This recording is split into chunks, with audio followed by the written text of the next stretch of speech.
Did you know that the earliest hurricane report comes from Christopher Columbus in 1495, who encountered a tropical storm on his voyage to the New World, reports the Chicago Tribune. I have been intrigued by hurricanes and how they work for as long as I can remember. I have read about them and I have done research on the internet. In this speech, we'll explore what a hurricane is, look at the different categories, and how you can stay safe in the path of one. Now that we looked at the first reported hurricane, let's look at what is. The U.S. Department of Commerce wrote that a hurricane is a type of storm called a tropical cyclone, which you can see here, which forms over tropical or subtropical waters. That is why they are so dangerous, because they are formed above water and can carry the ocean water thousands of miles. After Hurricane Irma, there is a video spreading around Twitter showing in the Bahamas a beach without water as far as the eye can see.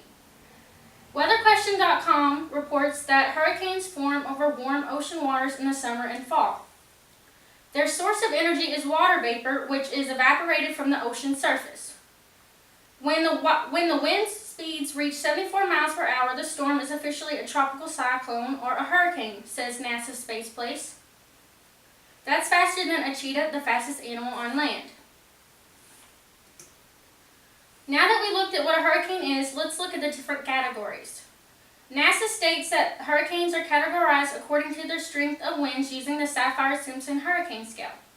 Scale from categories 1 through 5. The Saffir-Simpson hurricane scale was first developed in the later 1960s and was further developed in the early 1970s. WeatherQuestions.com states that a Category 5 hurricane is the highest category with catastrophic damage and winds greater than 155 miles per hour. It can cause complete roof damage, roof failure on many buildings, severe window and door damage, and destroy mobile homes completely. The next category is Category 4. While a Category 4 is not as bad, it is still dangerous. It can cause extreme damage, with outer walls damaged, roof failure on small buildings, extensive damage to doors and windows, and homes destroyed, mobile homes destroyed with winds between 131 to 155 miles per hour. CNN reported that when Hurricane Harvey made landfall in Texas, it was a Category 4. Harvey was the first Category 4 hurricane to make landfall in the United States since Hurricane Charley in 2004. Then there is Category 3, which is in the middle of the categories and could cause extensive damage with winds between 111 to 130 miles per hour. Small buildings can be damaged, destroy mobile homes, and down large trees. The second category, Category 2, has a wind speed between 96 and 110 miles per hour.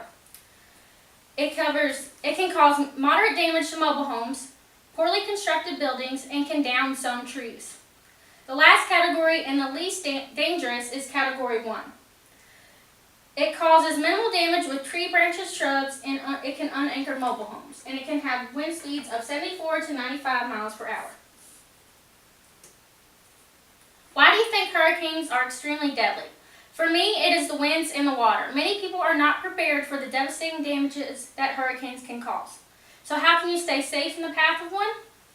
The Old Farmer's Almanac states the FEMA safety guidelines for hurricanes. Before a hurricane, you should, first, secure your windows and board them up using plywood. Do not use tape. This will not prevent a window from breaking. Second, if you can, install straps of additional clips to securely fasten your roof to the frame structure. This will reduce roof damage. Third, trim trees and shrubs around your home to minimize the risk of broken branches.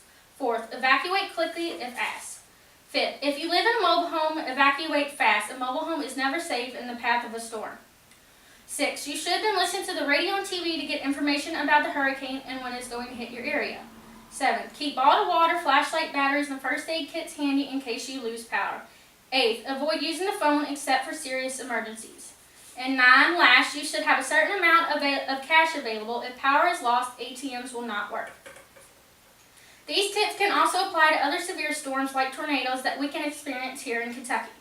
I encourage you to take these steps to prepare for a hurricane and to stay safe if you are in the path of one. Today we learned about a deadly storm, the hurricane. We looked at the definition and how it is a type of storm called a tropical cyclone. Then the different categories and what they mean, like how Category 5 is the worst and causes the most damage. And the steps to prepare yourself if you are in the path of one. I encourage you to take these points from the speech about hurricanes. We have all seen the heartbreak, the damage, and sometimes the loss of life hurricanes have caused. And as the climate continues to change, hurricanes are only going to become even more powerful and even more destructive.